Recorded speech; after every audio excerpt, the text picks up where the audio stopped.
ये छोड़ू ई गप सब। सुख दुख तो सबक जिंदगी में लगले रहे छे। कोनो दोसर गप करू ने।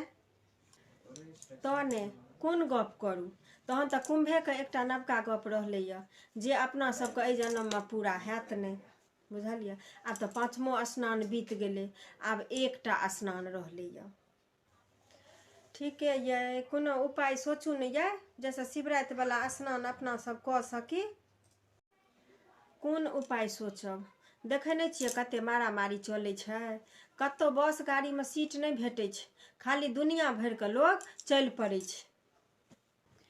आब एकेटा स्नानो बाकी छै आ एकेटा उपायो बाकी छै। कोन उपाय ये? याय एखन जे अपना सबके गाछ हाँक अबिते, कोनो बस गाड़ी के काज नहीं पड़ते। अहाँ चर्चा केलिए तऽ कहै छी, हमरा होइया गाछ हाँक। कइमे से केना ये? धौर कतौ बाजब नहीं एखन नहीं ये, कतौ बाजिए कहू तो जे केना अबैया। ये कोरोना काल में नहीं बस गाड़ी बंद रहे आ सबहक सै बेटा दिल्ली पंजाब रहे, तो सब गाम अबै ला कते तड़पै। हाँ ओइ टोल में नहीं वो बुढ़िया रहे। हाँ तो कहलकै कि जे सब हमरा कहतै ना तकरा सबके सै बेटा के आनि देबै। बुझलिए? आनि तऽ देलकै, मगर ओइ बुढ़िया के बाद में कोरोना भ गेलै, मरि गेलै बुढ़िया कोरोना से। अच्छा तकर कंडक्टर हमही छलिए।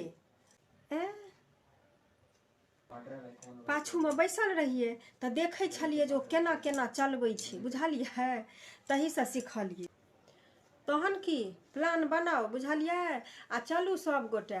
आ हमहूँ पूछै छियै और ककरो ककरो जे जतऽ छूटल हेतै ने गाम में सबके एके गाछ पर में लऽ लेब आ भने सबके तीर्थ भऽ जेतै छुटलाहा सबके। बुझलिए? ये हम खाली देखबे टा केने छियै हकैत, कहियो हकलिए या नहीं। आब अहाँ एते कहै छी तऽ चलू, मुदा एक्सीडेंट हैत तऽ हमर कोनो दोख नहीं से बुझ लियौ। चलू तऽ पहिले तते लोक रहबै जे एक्सीडेंट के तऽ आबो नहीं देबै। तऽ प्लानिंग सुनि लियौ। सब गोटा गाछ पर बैसब, ओतऽ पहुँचला के बाद हम सबके बीच संगम में उतारब।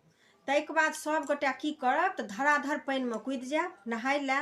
आ ध्यान रखने रहब पुलिसबा पर, जाय कि देखबै कि पुलिसबा हे हे हे करैत एलैया कि फटाफट सब गाछ पर चढ़ब आ कि हम गाछ लऽ कऽ उड़ि जायब।